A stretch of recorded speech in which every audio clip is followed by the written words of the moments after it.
Hello বন্ধুরা, আজ শনিবারে দুপুর নিরামিষ রান্না হয়েছে, দেখাচ্ছি আপনাদেরকে। তাই প্রচণ্ড গরম পড়েছে, তাও দেখাচ্ছি।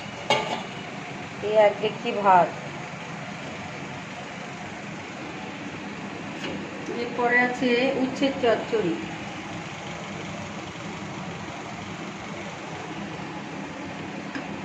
আছে মসুরির ডাল, পাতলা মসুরির ডাল, ঘন টানা পাতলা মসুরির ডাল। তারপরে আছে এই একটা আলু কুমড়ো দিয়ে তরকারি, এই ডালের সাথে খাওয়ার জন্য। তারপরে আছে পেঁয়াজ ভাজা, এটা আলু সিদ্ধ দিয়ে মাখবো।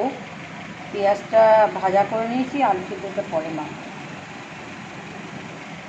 তারপরে আছে পাতি লেবু।